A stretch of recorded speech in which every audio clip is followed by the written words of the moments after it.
from Palestine is still the issue to Gaza, still alive, were planning to send naval vessels to assist the flotilla. If a momentum can be built around this, that is extremely meaningful. Who is the head of a state committing genocide, openly committing genocide, self-documenting it, and you literally welcome into your house. You went to Gaza when you were 22 years old. You went there at a time when there was an information drought. Did you know that this issue would blow up in the future? When we talk about the West Bank, I think it brings us back to the sense of what will the two states look like. This is his words. Imagine Netanyahu sitting with Yahya Sinwar. I mean, we have to imagine this type of a scenario. Not in the long term. They're never going to accept to be ruled over by technocrats. So that just isn't going to be acceptable. And so if we're talking about these different flavors of two-state solutions. So they call their operation Tufan Al-Aqsa. How much is the Gaza issue connected to the illegal settlements in the West Bank and East Jerusalem? This is the point. If you can separate Gaza from the West Bank, you've achieved a strategic victory from the Israeli perspective. This will create fault lines in the individual and collective psyche. And that's why, again, this just isn't sustainable. Eventually, this is going to end. We have, of course, because of the genocide in Gaza, not focused much on the West Bank, the corporate control onto otherwise organic platforms. It's happened with social media, as I just said, but it can happen further to the rest of the internet. Deserve the real Nobel Peace Prize for covering two wars in Gaza, 2012 and 2014, with great bravery.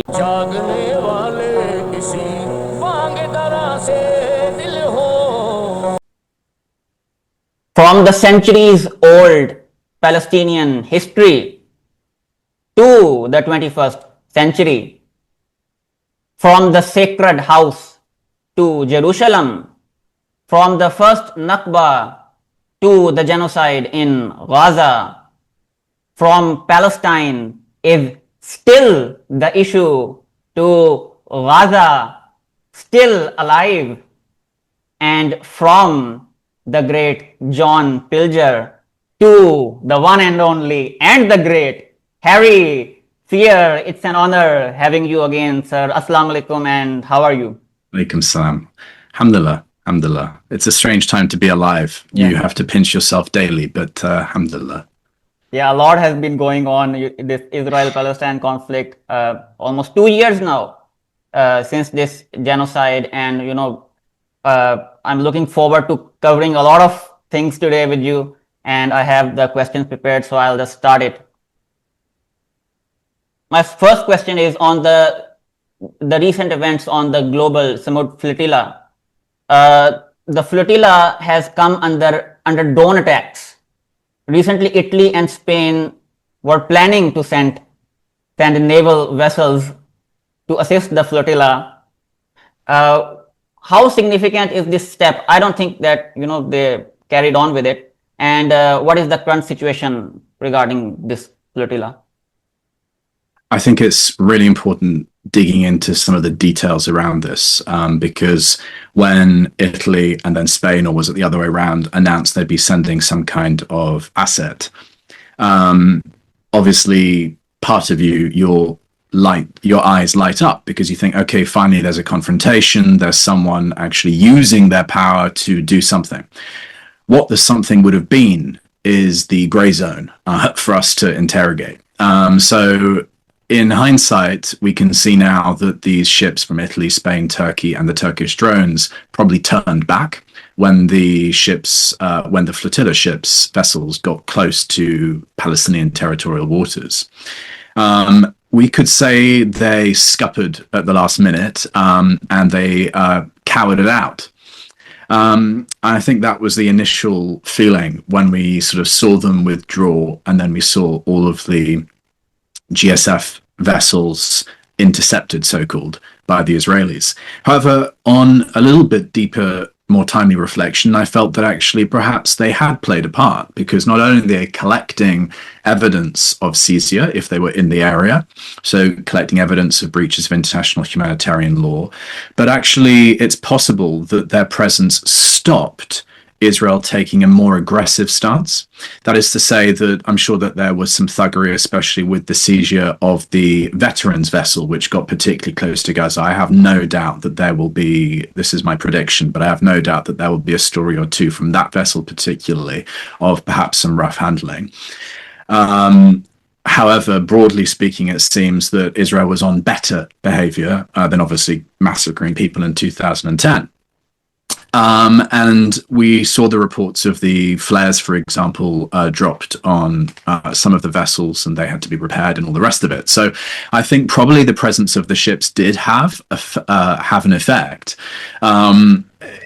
If you'd asked me before the interception what these vessels would do, I would have told you that they probably would have continued up until that point, but that they may have stayed more on course in case there was an escalation from Israel in terms of dropping more explosives on the boat. So I think probably, yes, we can conclude that their presence prevented Israel from taking a more aggressive approach, because we can see that they pivoted from calling it just the flotilla or whatever to the Hamas flotilla. So they were preparing there for an escalation in how they would handle it. And I think that the presence of the Italian and Spanish ships and the Turkish probably made a big difference there.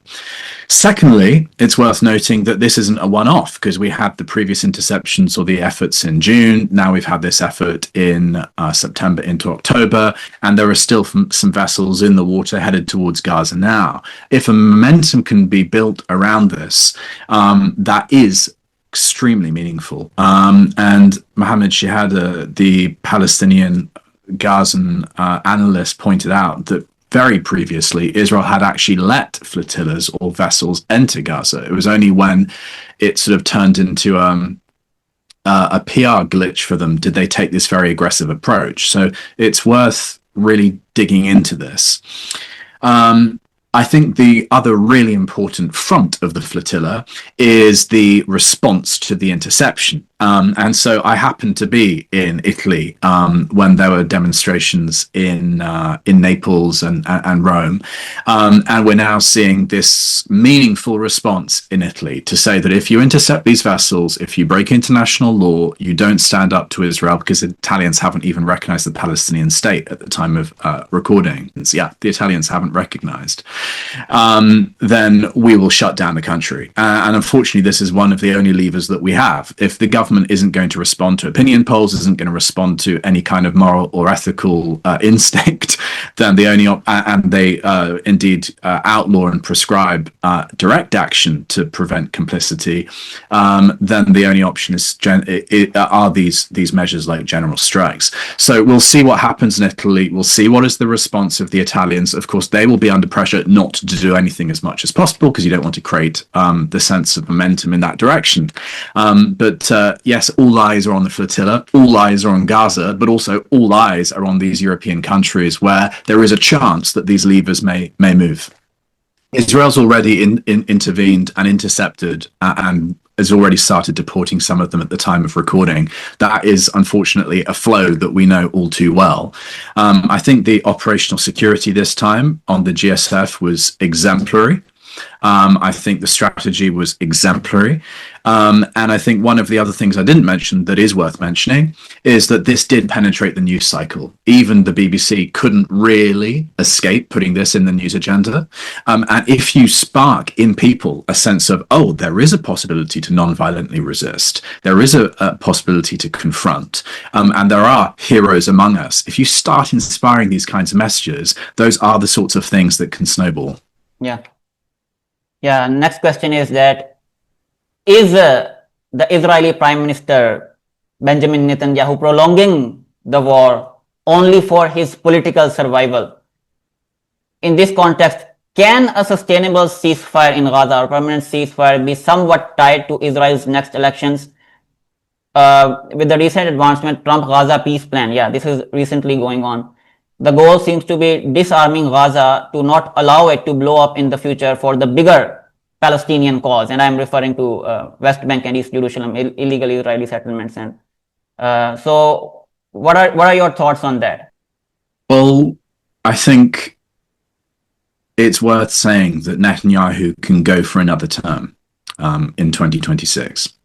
And as we know, and it's sad to have to go into a political analysis inside the Zionist entity, but let's do it because we need to.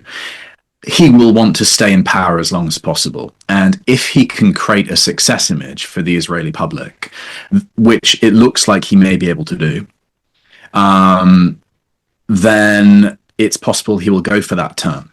How that interlaces with Trump and the Trump administration is key, because at the moment this is a kind of these two figures are really ruling the roost of this genocide and have the power to limit it or to end it. So I think that let's flesh that out. I think that Netanyahu, I mean, the Trump peace plan is a gift to Netanyahu, and it seems clear that Hamas will not be able to accept it on the face of it as is. I think we know that clearly now. It's obviously a surrender document. It's a capitulation document. It's not even drafted correctly. There are almost grammatical errors in it. So I don't think it's serious. And some reporting in the US also mentioned that these so-called Arab armies, which would be the interim security force, haven't even been collated yet. I mean, and who would sign up to them? Because they'd be on the firing line against the Palestinian military resistance. So I don't think it's plausible. I don't think anyone really expects it to be accepted. And even the centrists are saying the same. This isn't a controversial position at all, as people have sort of absorbed it. Almost everyone has started laughing at it. I mean, obviously, it's kind of a way to pause a genocide. But the thing is that we have to be realistic that this isn't just about the Gaza genocide. This is about the Israel-Palestine conflict. And if you make stopping the Gaza genocide stopping the conflict and having complete Palestinian surrender, that isn't going to happen, as we said in our previous interview. So by trying to sort of bound it up and get the Palestinians to completely capitulate and the Hamas group to effectively, on behalf of the Palestinian people, surrender indefinitely, eternally. I mean, it's not plausible. No one serious thinks it's plausible. So although there's this kind of sense that there's a proposal and there's a chance to stop the fighting tomorrow, it isn't realistic. And so surely Hamas will not be agreeing to that. How they message that is going to be key. Although, of course, whatever they say is going to be twisted anyway. So, you know, we'll see how it goes. It's not going to go down well. And there will be an escalation, as there already has been, around Shifa Hospital in Gaza City and all the rest of it. But no, it doesn't look like Israel will be settling Gaza, because even in the Trump plan, that wasn't really present. However, Israel turning Gaza into the West Bank with a full-time ongoing eternal occupation, that may be the byproduct anyway. That is to say that was essentially the outcome of the Trump plan, would be to turn Gaza into the West Bank in the sense that the Israeli ongoing occupation there would be sort of eternal. It may be that it just happens anyway, because so many of the things in the Trump plan were a gift to Israel. If they can just instill some of these points so it just gets the Israeli maximalist position, you don't need the Trump plan. It doesn't matter what Hamas says. So in all honesty, I think that's probably what we're looking at. And we'll then rely on alternative pressure to shift that position. That is to say that I think Hamas will reject. I think Netanyahu will escalate. I think that the military resistance in Gaza City will be weakened. And I think that Israel will try and step up and entrench its occupation there. Yeah, we will see potentially a loosening in the use of famine as a weapon of war in order to take the heat off Israel, and then they will just try and eternalize the occupation there as they have in the West Bank and see how long they can get on with it. That could then be spun in Israel as a victory, because Hamas has been defeated. October 7th will never happen again, and these sorts of lines. And then he could potentially win another term. And it doesn't matter about the Trump plan, doesn't matter about Hamas and all the rest of it. We will then see what happens with Iran. will Iran or the Houthis come in if Netanyahu steps up in Gaza City and commits more atrocities there? I'm sure they are itching to destroy Al-Shifa Hospital, is the headline I'm giving you.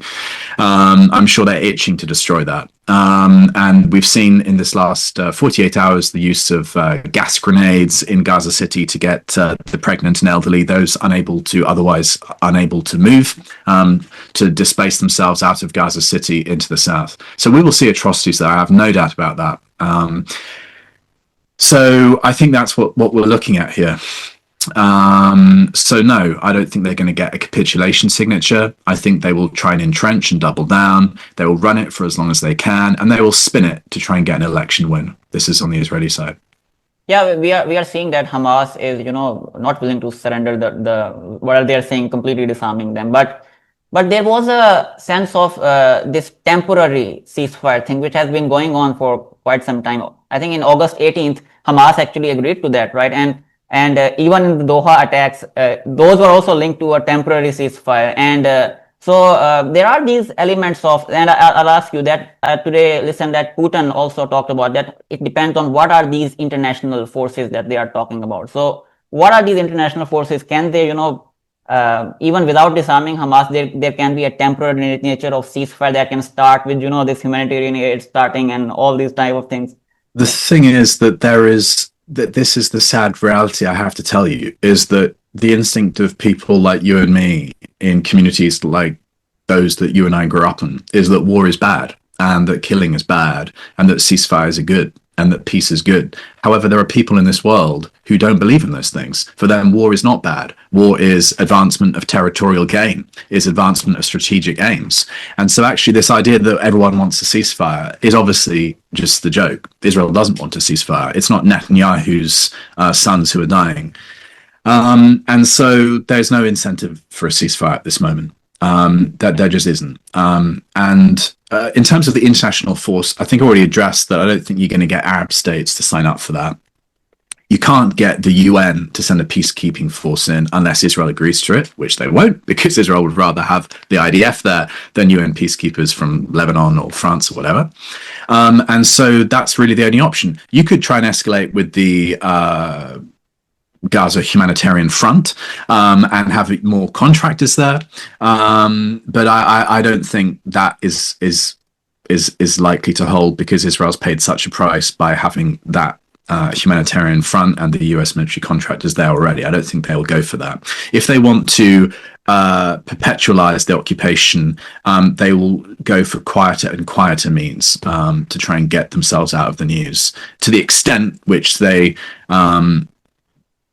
can, in order to spin a win for the Israeli public, I think. It's like Israel is not even agreeing to a temporary ceasefire, let alone permanent ceasefire. Yeah, my next question is that, yeah, it's a very important question. Is Trump, or did Trump allow Israel to be squeezed to teach Netanyahu a lesson? Because Trump wanted to, prevent all the wars when he came into office and all these kind of things. Or is he waiting for an appropriate time to call it over? Is Trump afraid of the Israeli lobby? And also would like to add on Trump's peace plan to come up again in future deals, because this was going on before the October attacks. And isn't there a difference between a two-state solution proposed by Trump's peace plan and the United Nations 67 borders two states? Yeah. I couldn't agree with this point more. There are 100 different flavors of a two-state solution, is the short answer. And again, this comes back to the sort of the naivety of peace, the naivety of ceasefire, the naivety of a two-state solution. Yes, it's a goal for those of us who want justice and peace. You could even say, to be a little bit rhetorical for a second, two-state solution is also a Hamas goal, because they've agreed to having a long-term ceasefire on the basis of the 67 lines. But let's dig into what this so-called two-state would be. I mean, the Trump plan is a two-state where you don't get a state, you get a colonial force, you get a Middle Eastern army ruling over you, billionaire technocrats ruling over you, so you have no sovereignty, no security, no rights, but you get peace. Although, of course, you won't get peace because you'll get Israeli raids and it'll be like a version of the West Bank. That's the Trump plan for the two states. we live side by side, but it's basically just an entrenched occupation. Let's look at the model that we have in the West Bank, which is similar, which is that we have this Palestinian Authority, which is the kind of the Palestinian state with a Minister of Foreign Affairs and UN representation and everything. But we have a collaborating Palestinian police force that basically just outsources part of Israel's military intelligence occupation effort, handles it for them to make the occupation lesser painful for the Israeli occupation forces. And there's no meaningful sovereignty. It's been even said that Mahmoud Abbas can't even travel around the West Bank himself without coordinating with an Israeli military officer and all the rest of it. So that's another model. And the Europeans sort of put that on, support that life support machine with European cash. So that's another model which is not meaningfully just or going to lead to a peace. But these are the sorts of flavors of two states that the Israelis will go for. Now, let's say that they get rid of Netanyahu, they bring in a new Israeli prime minister. Let's say that he doesn't believe in genocide, but he does believe in occupation. So that is to say that Israel turns over a leaf. So it tries to rehabilitate its international image in the eyes of the so-called international community, but it just believes in a quieter military occupation. And it can go on for longer. And this is why the word Palestinian rights, or the term Palestinian rights, is key, because you see all of these people who are pushing for two sides to talk and reconcile and all the rest of it, but they won't mention the word Palestinian and they won't mention the word rights. And so this is the litmus test. Unless Palestinian rights and Palestinian recognition of their inherent humanity and right to self-determination are baked into whatever status or equilibrium you set up, you're going to have military resistance to an occupation. That is the bottom line. Now, the Palestinians are in no way defeated in terms of their spirit, in a non-violent sense, or in even a military armed resistance sense. They're no way completely defeated. So eventually, it will have to happen that there is a reconciliation with this reality that Palestinian rights have to be recognized. That is the ultimate end game. The question is, like, how many decades of occupation and supremacy do you want to inflict on the world and the Palestinians before we get there? Yeah, and I often see UK is accepting Palestine. We hear these kind of things, but what kind of Palestine? Is it Palestine according to UN 67 borders? And America has always been talking about that, building towards the viable Palestinian state. What does that mean, building towards the viable Palestinian state? Is it according to 67 borders that are according to that, which is according to international boundaries, right? Yeah, is Trump squeezing Netanyahu? Yeah, that was the question, because Israel wanted Trump to join the Iran war as well, after Qatar attacks, wanted to support them as well, but he didn't. Now, after 2 years of this genocide, many countries are waking up against Israel. And, this Israeli former prime minister was saying to Trump that, just call it over, just declare it over. But Trump didn't do it. And now the other countries, European countries, other Arab countries are, waking up against Israel. So is Trump somewhat, squeezing Netanyahu? I don't think so, to be honest with you. I think he's acting more like a human shield for Netanyahu.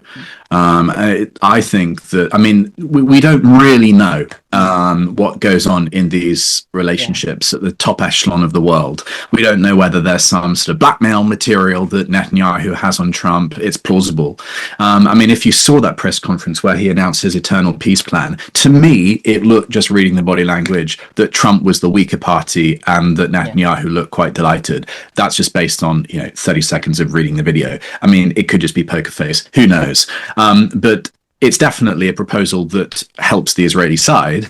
No, I think that if Trump really wanted a peace plan, he would shove it down Netanyahu's throat and apply the leverage, the enormous, almost unlimited leverage that the US has over Israel.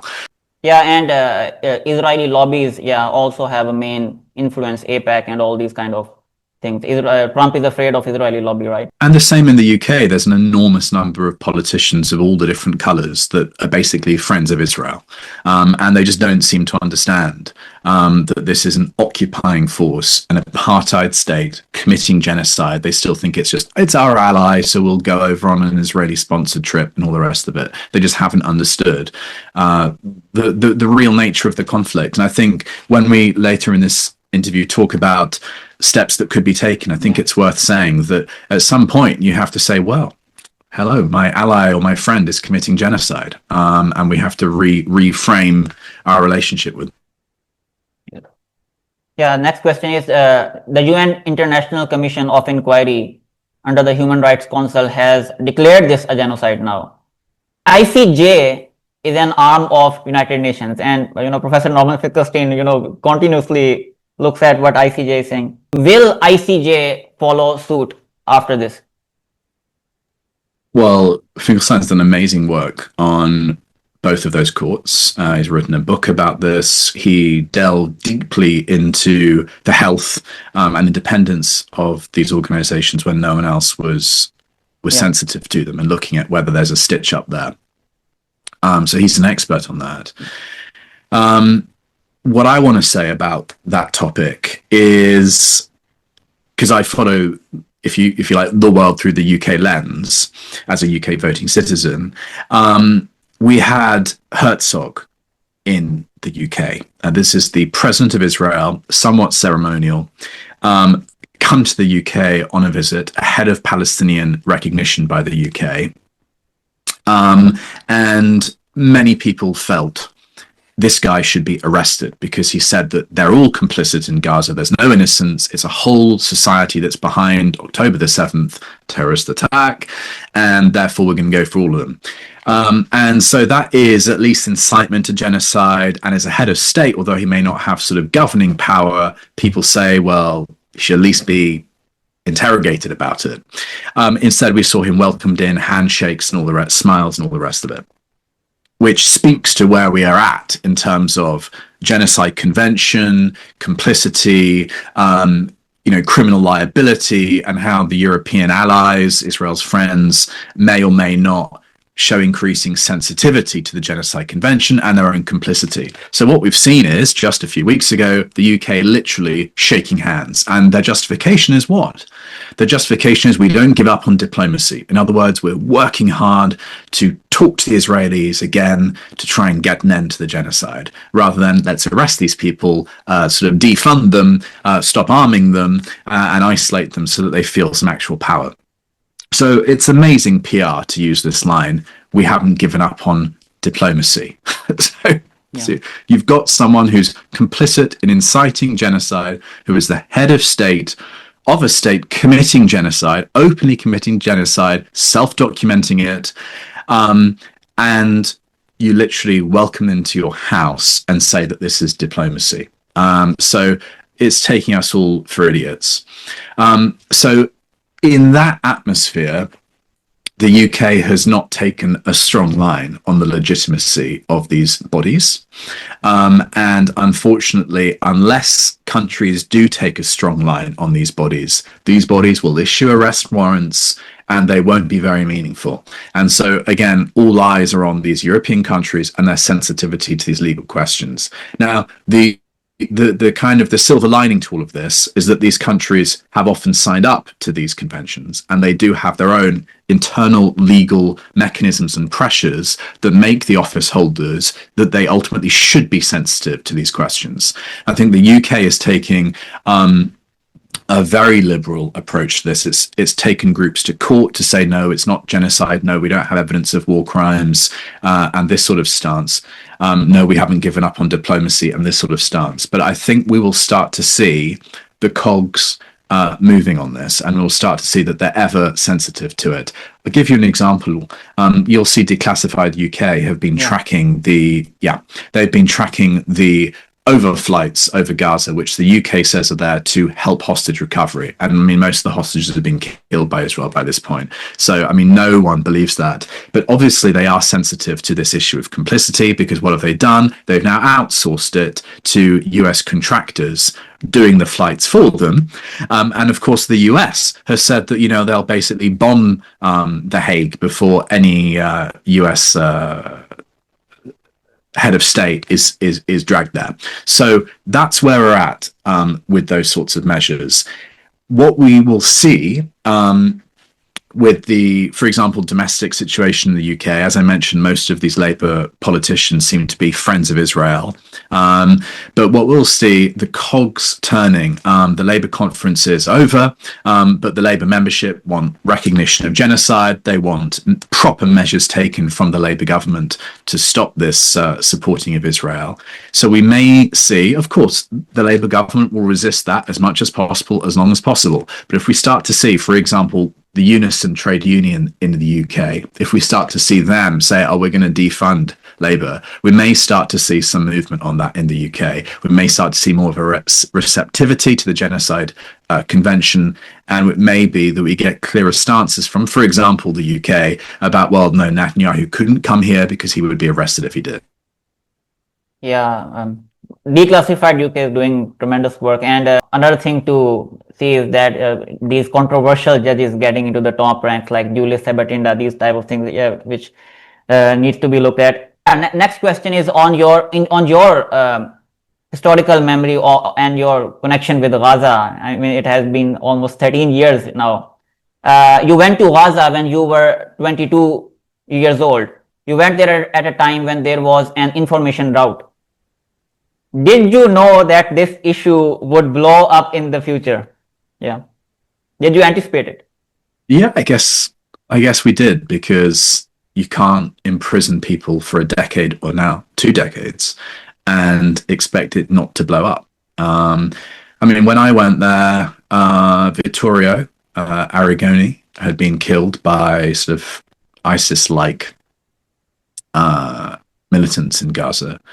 At the same time, the Rafah border with Egypt had opened, and there was a sort of liberalization of the ability to go there.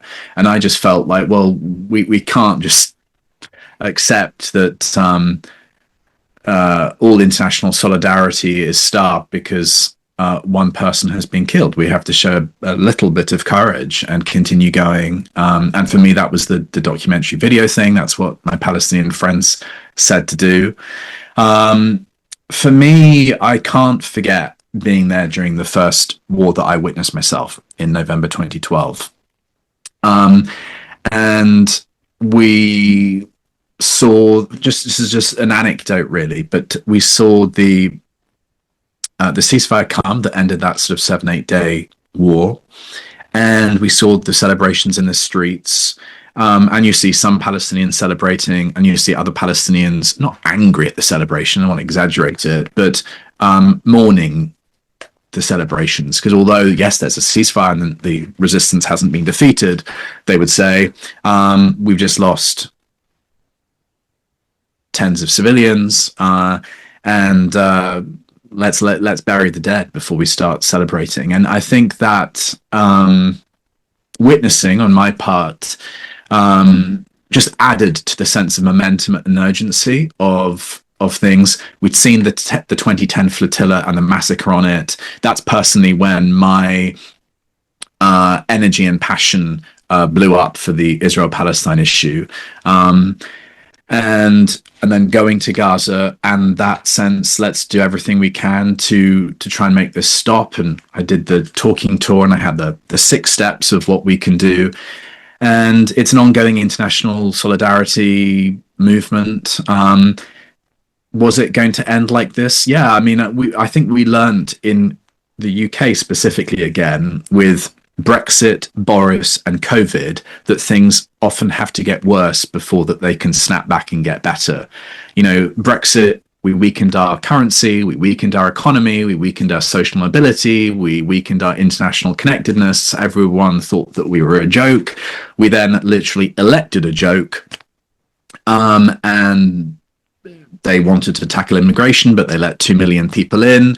And then we had COVID, and the government responded deliberately late to everything. So we all got COVID and crashed the economy, and we're now miles behind everyone else in Europe. So I think we learned that things can and maybe have to get worse before we will resist them, and they will start to get better. So I think, for me personally speaking, going from the 2010s and then looking at the 2020s, it's been a curve and a journey there. Yeah, I think I don't want to take too much time to answer it, but from my perspective, it's really the same with climate change, because as a TV journalist, this was something that I was always cognizant was the overarching issue. But how many editors or newsrooms want to talk about something which can be seen as abstract? And I think this last decade has shown the sort of myth of human progress, and the extent to which we're facing a climate catastrophe. And, it's like, don't look up. Also, I spent a lot of time in Egypt, where you had an uprising, and then you had the putting down of an uprising, and then another uprising, and all the rest of it. And things are sort of, some would say, much worse now than they were with the previous dictatorship. So that kind of, and some people refer to Egypt as occupied Egypt. So that sense of kind of the low-level suffering, the banality of evil, is something I sort of seen and felt there. If you ask me directly, did I ever think it would blow up like this? I mean, there are many Jews now that use the word genocide for what's happening in Gaza, but there's also many Jews now using the H word with regard to what's happening in Gaza. Did I ever think that we would be using the H word for what Israel is doing to Gaza? The answer is no. I really never thought that it would get to that. Yeah, but this is where I give you so much credit, because for 13 years, and you remain consistent with it. With it. I mean, I don't think there was anybody, because there are a lot of independent organizations we are seeing that are picking up momentum to speak about this issue now. But to know about this 13 years ago, I mean, that is where I give you a lot of credit. Even Professor Norman Finkelstein, he also remained consistent with it. But there was a time where even he was like that, just leave this issue for now. I don't think what's going to transpire, but you remain consistent with it, and that's where I give you so much credit, and I consider you as. I remember that period clearly when he felt like he was the only person. I remember him saying in interviews he felt like he was the only person banging on about this. Who wrote a book for Gaza, and no one bought the book, and the people he bought the book and all the rest of it. I relate to that. All credit to him. Yeah. Gaza, an inquest into its martyrdom, and now he is also writing another book, Gaza's grave divers. My next question is that what do you make of UNRWA's role currently in Gaza and professionalism of Felipe Lazzarini? I think he has remained professional throughout this genocide, which is extremely difficult. So what do you make of it? To be honest, I haven't seen Lazzarini in the media much at all. What I have seen of him, he's spoken very powerfully. It's a difficult one for these people, because if they speak up and they sound too sympathetic, the mainstream won't take them at all. I interviewed the UNRWA heads when I was there, and they've always been, because of the nature of UNRWA, it is more anchored in the Palestinian displacement context. It is anchored axiomatically in Palestinian needs. It is, of course, going to be more sympathetic to the Palestinian plight, and it's going to have that framing and how the Palestinian needs interlace with international power. What I have seen of him, he's spoken very well. I think UNRWA remains, though, a child of the UN, and that is a limiting factor. And, even the centrists now are saying, well, the UN has been is it even mortally weakened? While Finland talks about the need for reform, but it's a bit like, proportional representation in the UK. Those in power have no incentive to relinquish their power. Now, what can the UN do in as much as it's a democratic body? The problem is it can't really do very much because Israel's the occupying force. The UN Security Council can block, or any of the members of it can block, any meaningful intervention. And so basically the UN is neutered. That is the short and the long of it. So, the UN General Assembly, they can do these sorts of uniting for peace protocols. And there was one along the Egyptian border previously, but that wouldn't have any meaningful effect now in stopping the genocide. So there's nothing that they can really do. All they can do is call for a coordinated arms embargo, and there's a precedent for that with South Africa. But we're on our way there. Eventually, that's going to happen. We're on our way there. Everyone with a living memory knows that Israel has committed a genocide. That only but illuminates the occupation of the West Bank, the ongoing apartheid. The South Africa-like momentum is happening, and the language is entering the mainstream. The question is, how long is it going to take?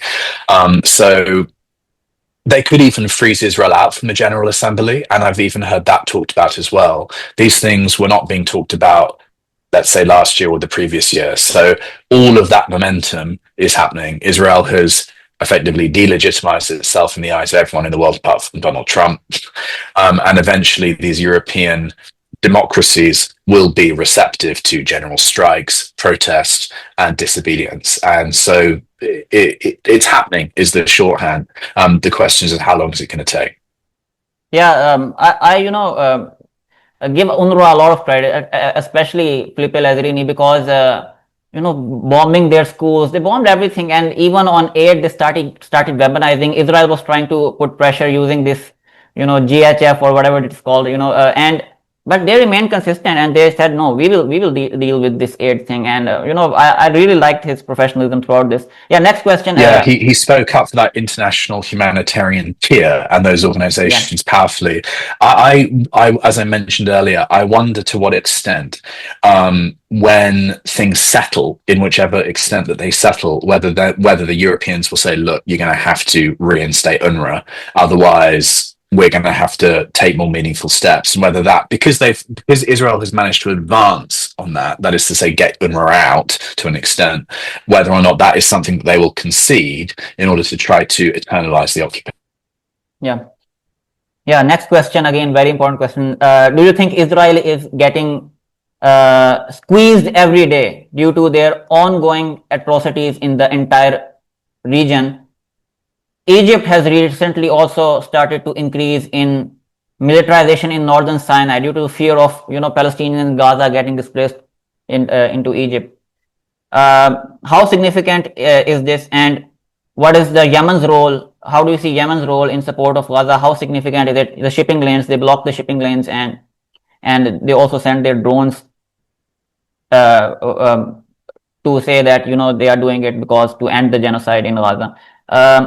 As Arab Muslim states and the world are uniting against Israel, especially after the Doha attack in Qatar, what are the threats of a Samson option by Israel by playing the victim card against the Arab and Muslim states? I hear you there. I personally think the Samson option is unlikely to materialize. I don't think that it's necessary at this point because they can bomb Qatar whenever they want. They've normalized with everyone except the Palestinians and the Saudis. So I just don't think they need to go there. I think the eyes on Iran and the Houthis are key. I think that may be part of the limit on what Israel can do. I mean, they killed a couple of dozen Israelis in the previous Israel-Iran flare-up war. If it were to flare up again, Iran could put a ballistic missile or a dozen of them every other day for 3 or 6 months and sort of effectively shut down the Israeli economy, or at least 20% of it, for a prolonged period of time. So I think the Iranians have some leverage to an extent, and the Yemenis seem to still have some capability, which Israel will be reticent to see more of. We saw the killing in Eilat with a drone. in the last few weeks. On the Egyptian side, I think that militarization there speaks to their genuine worry about what Israel intends to do in terms of maybe having 100,000 people rush the border. The Egyptians have created that containment zone. We heard about that, I think, back in 2024. About 100,000 people can be put there just in case there's a spillover across the border. That's a red line for Egypt for various reasons.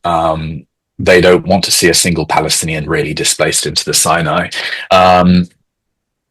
So I think that speaks to the fragility of the situation in terms of we don't know how this maniacal Israeli administration is going to jump out with next. Are they going to, if they succeed to get a lot of civilians out of Gaza and exterminate who remains, will they then try and prolong this even further and go for another, forgive me, but mowing of the lawn is what they call it? You know, if 100,000, 200,000 dead isn't enough, will they go for even more? I mean, at the moment, you know, a few dozen people are being killed every day and it's completely normalized. You know, a baby just died of starvation while we're recording this and no one cares. So it could be that they play for another 10 months of internally displacing Palestinians around. Would they like to see some chaos in the Sinai and have 50,000 people rush the Rafah border? They could engineer that to try and further destabilize, but I don't think that's massively in their interest. But I think the Egyptian build-up is an insurance policy for them, and to lay down a clearer red line for the Israelis. I look at this, you know, nobody is prepared to military escalate for Gaza because Iran, last time we talked about this, that it's like a psychological war more. And Israel is not as brave as everybody think they are because, you know, it only continued, the Iran war continued for 12 days, just 12 days. And there was a very significant attack on 15th of June by Iran, the real attack, and on the Weizmann Institute, and you know this giant building. And Netanyahu at once started coming out and giving all these interviews to CNN, Fox, and he called Trump to, you know, end this war. So it's not it's a very, you know, brave. They are not so brave as it seems to the world, and that's why we say that just escalate somewhat and they'll stop. Yeah. And the Iranians have already, messaged about the nuclear sites. The Iranians have put out a propaganda video about the previous escalation, showing the inside of their bunkers and firing units. And then they've said, we now have this cache of documents exposing the Israeli nuclear program and nuclear weapons program. So they've kind of trying to set up some leverage there. Obviously, it hasn't worked with the peace Trump plan. But in terms of the kind of actual facts on the ground and the shifts, we'll see. How significant is the role of the Palestinian Authority in the West Bank and East Jerusalem? Because all focus is on Gaza. Nobody is talking about this region, which is probably more important region. Should the world and Arab nations call out in giving tanks, navy, and fighter jets to the PA like all other nations have them for defenses? It's it's a heavy one, this topic, and what I'm going to say in response, because, you know, the two-state solution in the shorthand, the 67 borders, is already a Palestinian concession, as the Palestinian ambassadors, the UK, said. And the Palestinians have sort of done everything that's been asked of them. They've offered their Mandelas, and Israel has either imprisoned them or killed them. They've tried the non-violent resistance, and Israel's just massacred and maimed. They've set up this kind of state and this authority, but that has just been defunded or their money stolen, and they'll never be recognized. So let's zoom in on the West Bank. As I mentioned, you've got this, the foreign ministry, you've got the UN delegation, you've got this sort of Palestinian state that's kind of ready to go.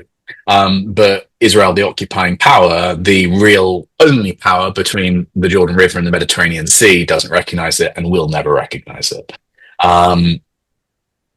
Unless that core fact, this goes back to the topic from earlier, unless that core fact of the occupation being too expensive ends, and therefore Palestinian rights to self-determination, freedom end, this whole dynamic and conflict will continue.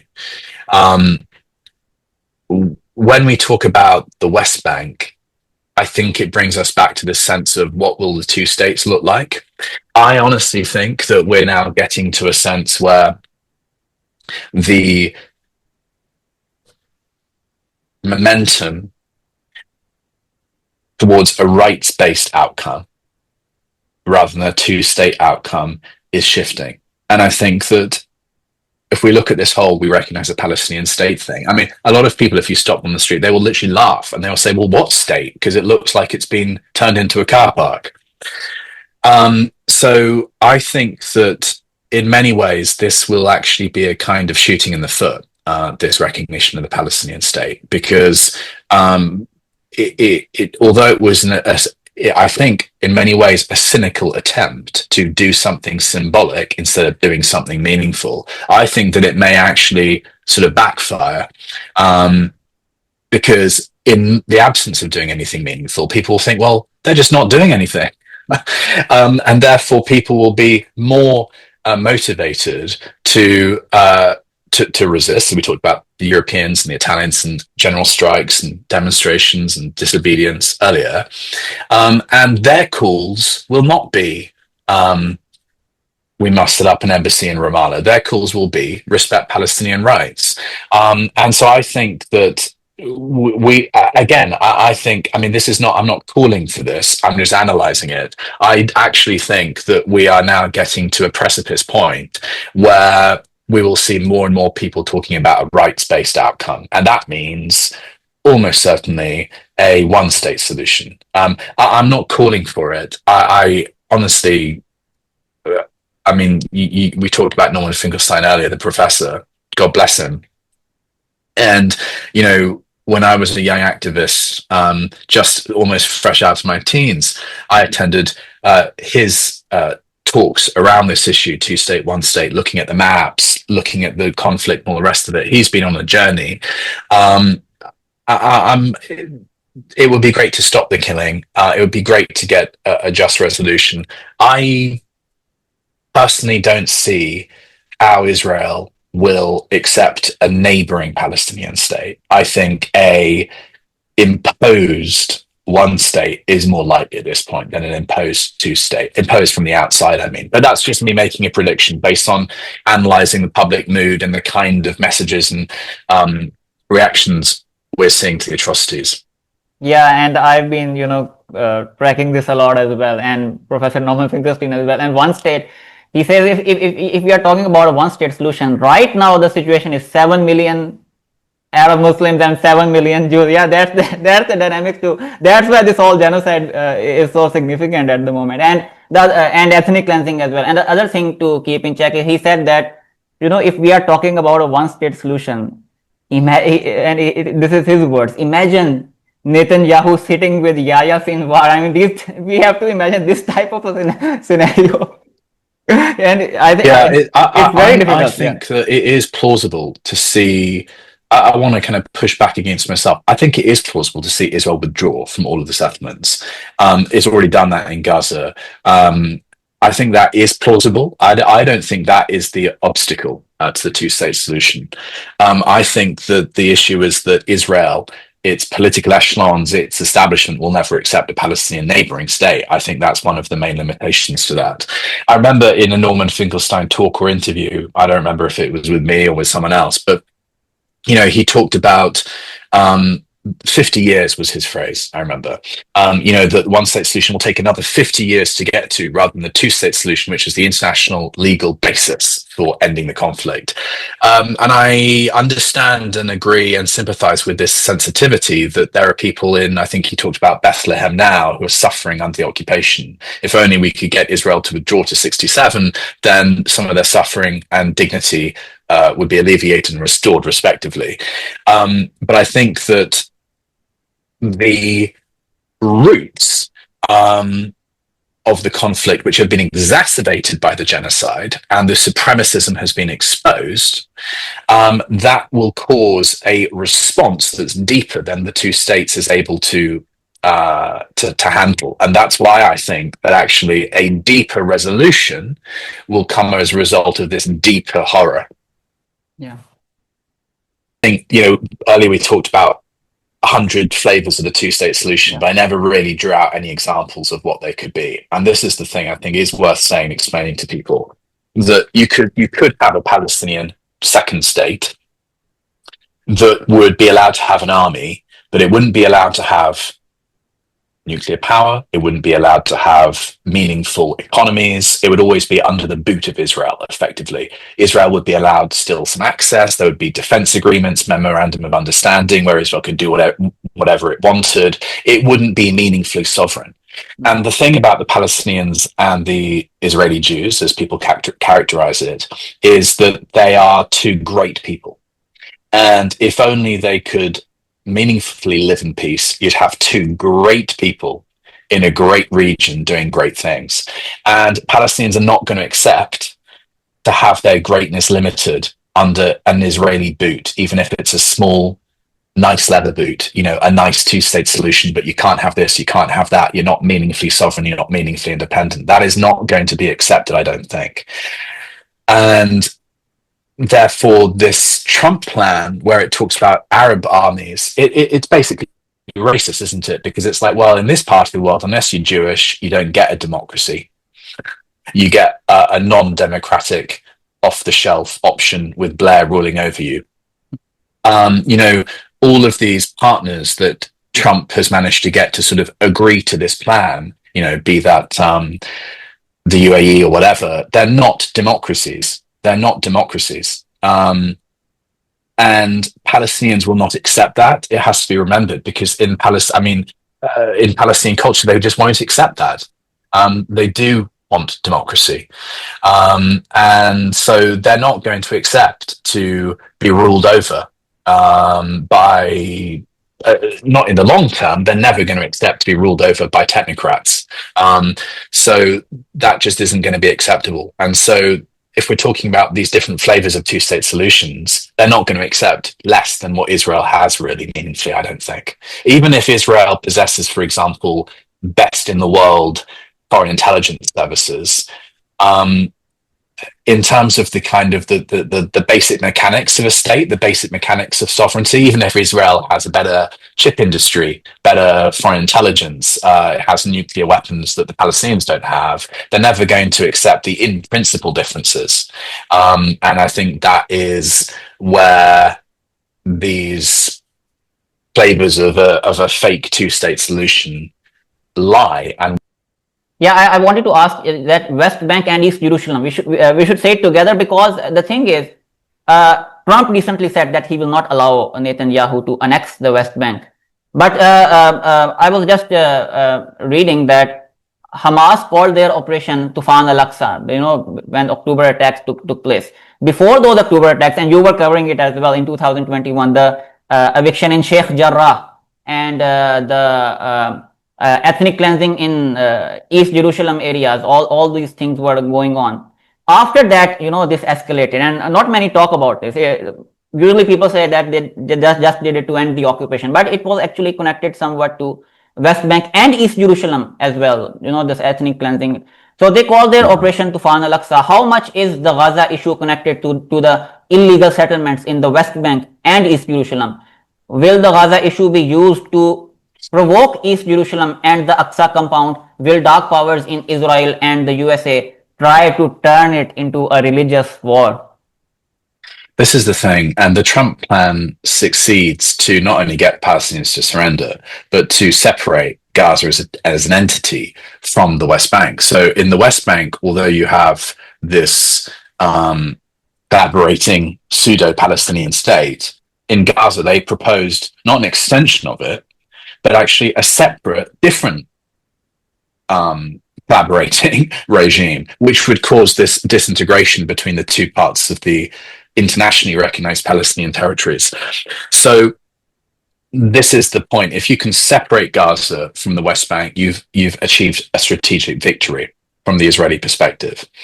Now, we have, of course, because of the genocide in Gaza, not focused much on the West Bank, because it is I'm sorry to say, it's a lesser suffering. But, a close Palestinian friend of mine is a Jerusalemite, East Jerusalemite with an Israeli ID. And, I could tell you stories about their suffering and the kind of banality of evil, the kind of low level horror of the occupation and the rights issues there. But I think the Hamas response to the Trump peace plan will be a wake-up call for this issue, because we're talking about how we link Gaza and what's happening there to the West Bank and East Jerusalem, and that linkage is the Palestinian issue. You can't disintegrate these territories, these people, this cause, and this history as much as they might want to. And so that's why, over the years, as you allude to, the Palestinian resistance groups have called their military occupations after these reintegrating names of reintegrating Gaza to Jerusalem. That is to say, the march to Jerusalem, because they're physically separated in Gaza, but they want to return and fulfill their rights. And so that issue, that Palestinian issue of reintegration, the ability to return or the ability to move, the ability to just go and pray in the mosque you want to pray in, that is a Palestinian issue. And the Hamas movement knows that, and within its own framework seeks to speak to that, and that's why those military operations are named after it.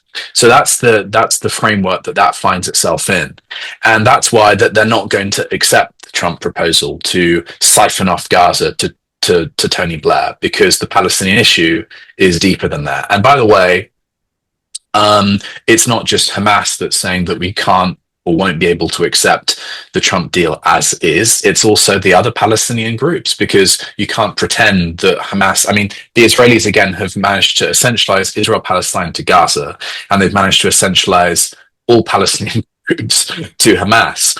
And of course, there are other fighting factions in Gaza that are also prescribed in Europe. But for example, PIG, Palestinian Islamic Jihad, they've also come out in the media and said that no, and they often, you'll find if you analyze, they often speak in a different tone and rhetoric and dialect, in a sense, intellectual dialect to Hamas. They often give much more historical invocations and historical context. And they've given an even more detailed a sort of breakdown of why they couldn't accept the Trump peace plan. So this isn't just about Hamas. This is about the Palestinian military resistance and the Palestinian groups. They're not going to accept that. They're not going to accept siphoning off a part of their territory, to Egypt or whatever. The integration of Palestinian rights is akin to the integration of Palestinian land. And that's why we see the operations named thus. And that's why we see the rejection of the Trump plan that seeks to make concrete that disintegration. I think this issue of the religious thing is important. And we've seen this, what appears to be anti-Semitic terror attack in Manchester recently. And, you may know that I've joined the Green Party, and I support the Green Party, and I support the Green Party leader, who is British Jewish. And he said very clearly, conflation of anti-Semitism and pro-Palestinian activism is a mistake and is dangerous. And that has to be repeated. That is to say that although Netanyahu seeks to lay claim to Jewishness in the name of Israel and in the name of Israeli policy, that is disingenuous, dishonest, and has to be dismantled. And yes, they may seek to make more, that this is to say the Israeli state may seek to make more religious their conflict with the Palestinians. And there are as many in the European establishments who would be willing to do that. And we've seen that with the response to the Manchester attack. They are more than happy to make it seem like this is about Muslims and Jews, which it is not, in order to simplify their response, and in order to completely side with Israel, shut down everyone else. And so we have to resist that. In terms of what that might look like in Israel, yes, we've seen over the last 2 years of full-time genocide. We've seen, as you mentioned, the lunatics in the Israeli cabinet emboldened and pulling Netanyahu in this crazy apocalyptic direction. We may see that embraced. I think that Netanyahu will go for another term. I think that he will try to spin Gaza as a win. Whether he makes that more of a secular win or a religious win will depend on the politics of the time in Israel. So we'll see what happens. But I think that he will try to win in Gaza, spin it, and then just go with whatever political strategy he needs to consolidate his legacy. If that means further embracing the crazies, I think he'll do so, and that may lead to more conflict in East Jerusalem, as you say, including around the Temple Mount and everything. If he moves away from the crazies and goes to a more secular option, we'll see. But they're definitely, as you say, they're definitely watch lines to keep an eye on over the next year. Yeah, and not just Israeli government, but also all these American congressmen as well, because we see that when they are talking about making United Nations irrelevant, America talking about sanctioning ICE, International Criminal Court. I mean, when you start to take these kind of lines, throwing away international law completely, then it seems that they want to probably escalate it into a religious war. Yeah. My next question is, how many IDF casualties and suicides have occurred since October 8, 2023? To be honest, this isn't an issue I follow closely, but I've seen some anecdotal reporting of this in the Western media. And people say, well, why are you humanizing the genocide complicit or the genocide committers, which I completely appreciate and understand. But it does give us an image into what's driving the Israeli genocide machine, and some of the fault lines within that psyche on the personal level, but also at the societal level. If you're seeing Israeli soldiers killing themselves, and you're seeing more Israelis flee and leave the territory, because obviously this promise of it being a secure territory, it isn't secure. So if that veil can be lifted on people, they will leave. I've met, traveling the world, if I can put it like that, former Israelis. They wouldn't self-identify as that, but I've met so-called former Israelis, people who've either been born there and left and gone back to places where their parents were born in Europe, or people who were indeed born out of Israel and returned to Europe. And if you talk to these people, they just want to distance themselves completely from Israel. In a personal sense, they may have family in Israel and they feel just unable to have healthy relationships with them because of the kind of the scope of reality, the bubbles that contradict. We will obviously see more of that, because if you commit a genocide, this will create fault lines in the individual and collective psyche. And that's why, again, this just isn't sustainable. Eventually, this is going to end, and it's a question of how long this can be kept up. The promise of Israel is that it's meant to be safe. It isn't safe, and who really wants to have a collective identity based on the negation of another people, on the occupation and subjugation and hatred towards another people? It just isn't sustainable. So yes, although Israel may be one of the happiest countries in the world to live on some of the leaderboards, what we see with the data, what we see with the anecdotes, is that more and more of them will want to leave. Now, what we'll see also related to that, and I've retweeted about this, is we will see justice. Because if you've served in the IDF during this time, you are a suspect in a supreme war crime. And so if they do want to travel to third countries, let's say, they're going to face issues. For example, in Australia, in South America, they will face issues. In parts of Asia, they will face issues. And it's worth saying as a further addendum that in the UK, it's still absolutely legal as a British citizen with, for example, dual Israeli identity to go and fight in the IDF, commit war crimes in Gaza, and then return to the UK. So we may see some movement on that eventually as well. Yeah, next question is tied in with the previous question. Is the Western media deliberately not reporting these IDF casualty figures enough, as it may cause fear in the IDF ranks and the Israeli government as well? Is the IDF turning against the Israeli government? This usually happens in long duration wars as well. Couldn't agree more with this point of contention.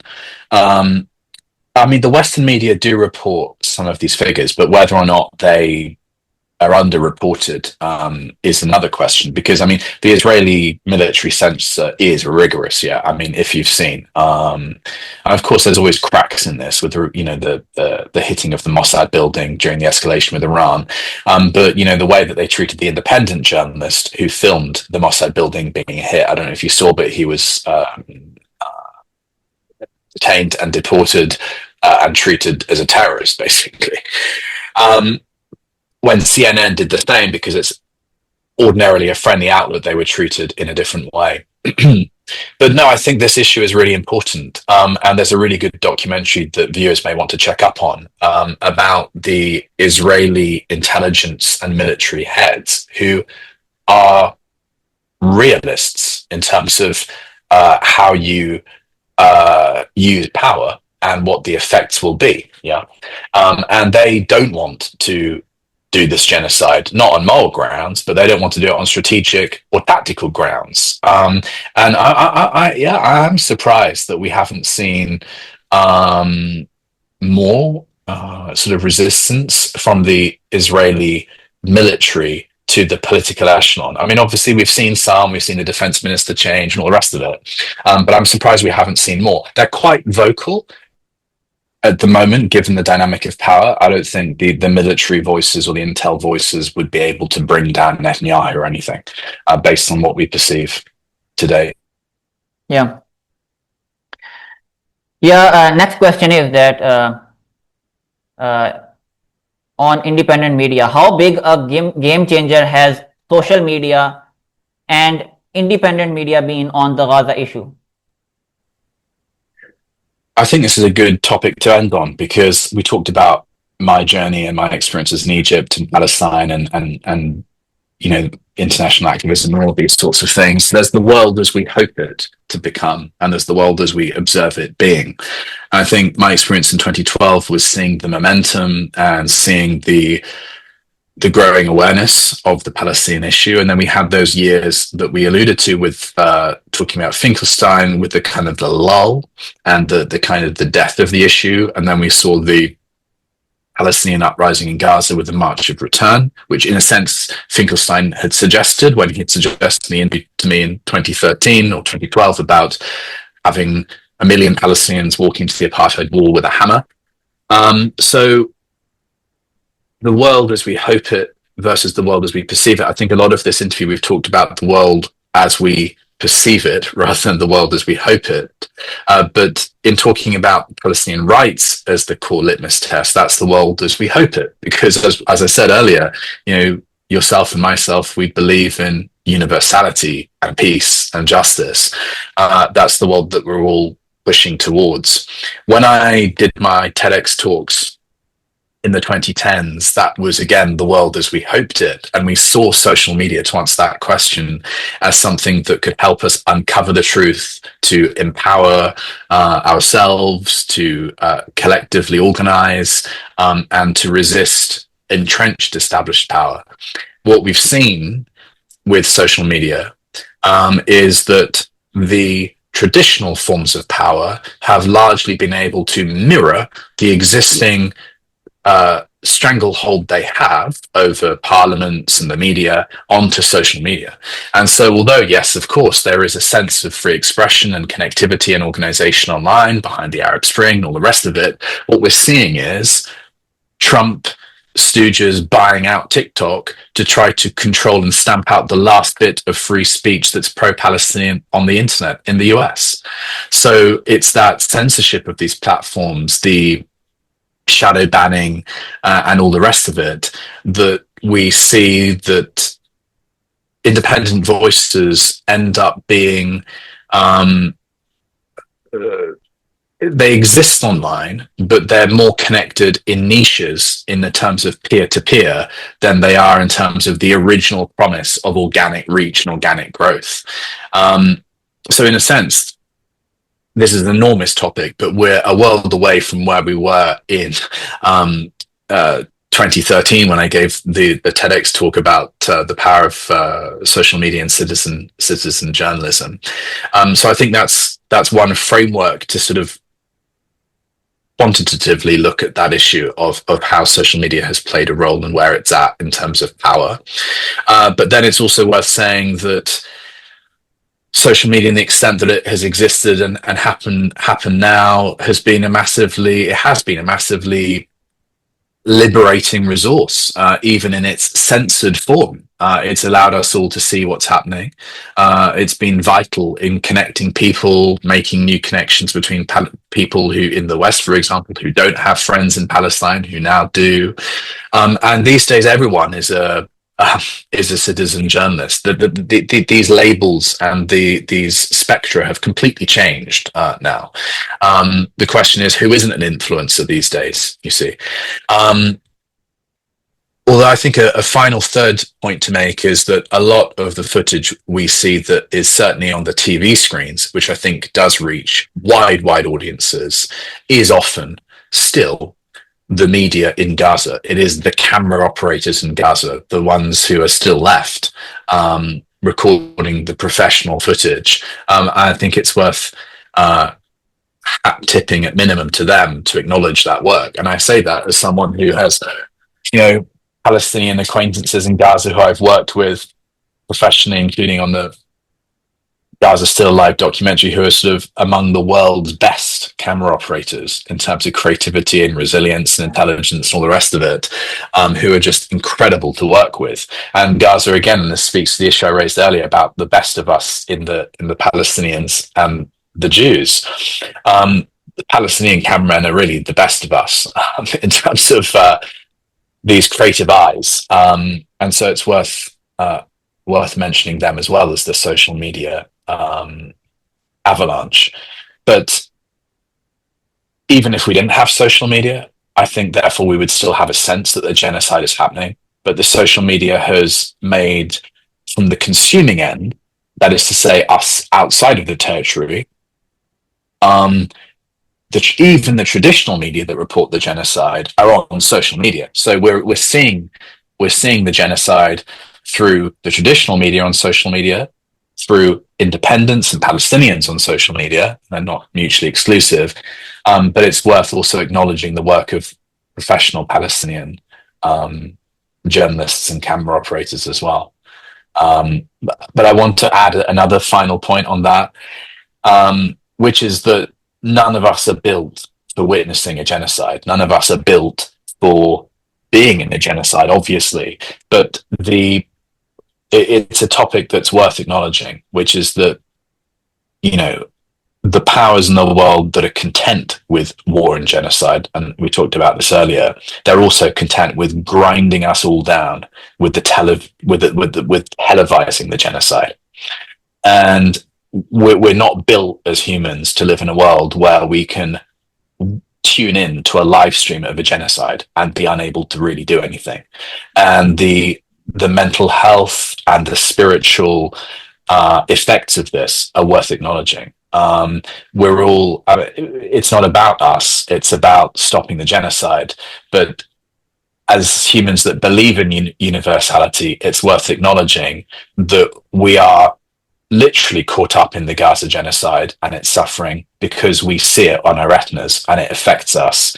And that works both ways. That obviously drives us to action, but it also affects us in our own lives. And it's worth noting and catalyzing on that issue.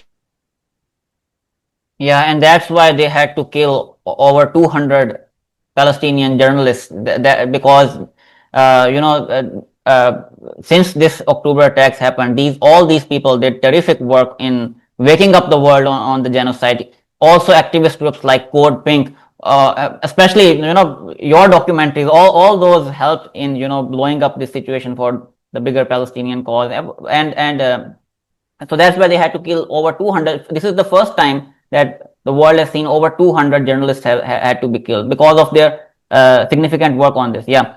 The last question is a very important question, and I like this question a lot. There is this dead internet theory going around, and you also talked about it in one of your articles when on your article of Facebook and changing page from profile to page, and there you talked about that many sites or many content gets disappeared, many links get disappeared, links are subject to link rot, all these type of things come up, and then there are these censorship elements there is these concepts of library burning. Many people like Andrew Tate got deplatformed from the social media platforms. Alex Jones got deplatformed. David Icke got platformed. Many people got deplatformed. Recently, it's many reports are coming. 25,000 channels have witnessed demonetization or censorship, including my channel, by the way. And this thing of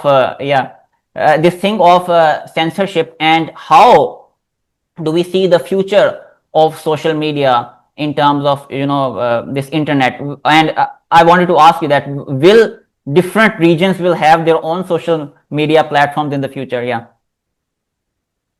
This is a great topic. I didn't know you were asking me this one, so I haven't prepared for it. But I do work as a tech consultant with web tech, so I see this from the technical point of view, and I can tell you how you would implement censorship. And we know a little bit about how Meta, Facebook implements censorship with ranking and all of this kind of thing. One thing does it.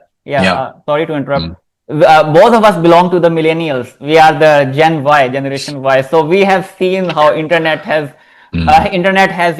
transferred with time. It has moved from even YouTube. It was about you. It was about your original content. It was about your originality. And now all the social media platforms have moved towards this corporate mentality. Yeah. So we have seen exactly. Yeah, and it's it brings up the issue of the attention economy. My instinct is to say, on the shorthand, I'm worried that we're being ever stupefied by the attention economy and these media and these apps. Our inability to engage in meaningful, deep, critical thought. On the other hand, although I do believe in the statement I just made, I also think that we've never been better equipped to organize and engage ourselves in making the world a better place and taking on all of these issues. And we see that with the best of us, with the heroes on the GSF. In terms of the internet, one of the issues I'd like to raise on that issue of how free is the internet, and there's the Internet Freedom Foundation and all these sorts of bodies, which is worth looking at. But there was a very interesting self-reflective piece by the CEO, or I think it's CEO or the CEO of Cloudflare. I don't know whether you know about this, but Cloudflare was able to protect a site. I believe it was to protect the site or to remove the protection of a site, which effectively took it offline the internet. And Cloudflare is a US tech firm, but it runs a part of many bits of the internet, and many sites use it to protect themselves from being shut down by malicious waves of attacks that would otherwise block its use. So effectively, it's known as DDoS. So you block a site by inundating it with traffic so that normal people can't use it. Cloudflare prevents that. It's one of its core historic offerings. But now it's become so ubiquitous. It now is, obviously there are competitors to Cloudflare, but it's worth noting that the CEO wrote this piece, this is years ago now, but it speaks to the core issue that them as a private American tech firm are able to effectively turn on and off free speech for a single website operator. And so what we're seeing with all of these moves, criminalization of protest, the deplatforming of independent voices, prescription of groups as terrorist groups that are not terrorist groups based on available information, the squeezing out of voices from the internet, and again, the mirroring of, as you say, corporate control onto otherwise organic platforms. It's happened with social media, as I just said, but it can happen further to the rest of the internet. And we are seeing the trends towards that. And of course, it will happen. We're facing a climate crisis. We're facing fascism in Europe. We're facing economic bubbles that will burst. The established power will take as much as they can. And if that means taking over the internet or what's remaining of the free bits, they will do so. I think it's a key issue. There's little we can do about it, to be honest with you, at this stage, but it may be that more organized responses are needed in the future if things get much worse. There's also, which is subsidiary to this, the eating up of civil liberties, which speaks to the issue of ID cards in the UK, cybersecurity, as well as Apple's Advanced Data Protection Service, which is the encryption of users worldwide of their iPhone data effectively, and whether the British government is able just to read it at any time that they want. So there's also that front line as well. But these all interrelate into this spectrum, or this flow of established power trying to entrench and eat up rights as a response to injustices and crises in the world and in societies. And so we have to push back against all of these. The last question, I was just saying that, many independent news channels like TYT, ZTO, and Middle East Eye, they have picked up momentum. It will be very hard. I mean, have you heard about those, social media platforms like, these are like little ships. Yeah. These social media platforms. Yeah. So it is very hard to ban many of these content creators, because there is always this fear of this shift thinking, because if content creators start going to other platforms, and there are many emerging platforms as well. So this is the thing I research a lot. I search about a lot, that how internet will shape with time, how social media will shape with time, and all these giant companies like Meta and others, Google, etc. I mean, obviously all of them have these CEOs as well. Obviously, all of them have headquarters as well. Obviously, and most of their headquarters are based in United States of America.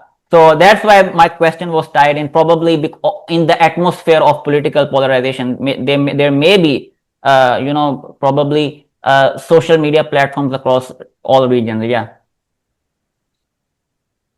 To be absolutely honest, I don't have further time to answer that in detail, but yeah, I agree with your analysis, and it speaks to the fact that ultimately you can't censor people completely. It's a failing strategy, but it is an ongoing tug of war between the forces of those who want to speak up for what's wrong in the world and organize, and those who want to silence them and weaken them. Yeah, and I would like to conclude it. I'm going to say thank you. So much for today. I have a conclusion prepared. I would like to. Okay. I would like to hear it. Just a 1-minute conclusion. Yeah. So I'll conclude it. As we see many whims and desires of Gazans getting buried under the rubble, in the realm of internet and social media, a lot of your great content is also lying under the rubble. And I would like to mention one of your presentations, which I believe was the best presentation on Gaza of its time, on 19th of December 2012, where you were answering the hardest questions like that of Hamas and concepts of martyrdom, etc. easily. But I must mention two people who, at the end of your presentation, awarded you with an alternate to the Nobel Peace Prize back then. After presenting it, one of them said, "The best awards belong to those whom we believe truly deserve them, those whose thoughts are not someone else's opinions, their life is not a mimicry, and their passion is a quotation for others. Passion is the source of all their creations. They are the agents of change, taking giant leaps for humankind and climbing new summits. Here's to the passion that roars through the republic of their ideas, leaving behind lasting legacies that transcend space and time, because nothing in this world has ever been accomplished without passion. I mean, really beautiful. The second person said, Yeah. an independent journalist and documentary maker is being recognized for their outstanding courage in covering the news Operation Pillar of Cloud, for their invaluable role in raising awareness for the Palestinian cause with a big heart filled with nothing but solidarity. When both of them presented you with that award, the crowd reacted very lightly back then. But seeing how things have unfolded in 2025, it is clear that you and the two of them who presented you that award were truly ahead of time. And it wasn't just passion, it was also great intellect. It was intellect derived from passion. In the words of Allama Iqbal, ये अकल जो माओ परवीं का करती है शिकार, ये अकल जो माओ परवीं का खेलती है शिकार, शरीक शोरशे पिन्हा नहीं तो कुछ भी नहीं. The intellect is capable of reaching the stars and the moon, but it is all meaningless if it is empty of passion, if it is empty of the love of God. So I'll be the first to say this now in 2025 that you, sir, deserve the real Nobel Peace Prize for covering two wars in Gaza, 2012 and 2014, with great bravery, and for your 13 years of honest journalistic efforts in the pursuit of truth, justice, and peace in the Israel-Palestine conflict. And I would suggest a few others like Amnesty Media Award for Best Journalism, and RT's Khalid Al-Khatib Award, and Palestine's highest merit, also known as the Order of the State of Palestine. So you deserve all these awards.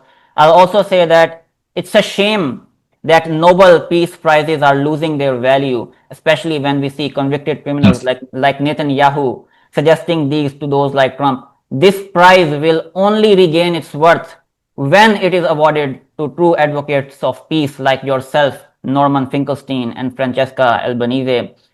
Lastly, I would say that yes, Palestine is still the issue.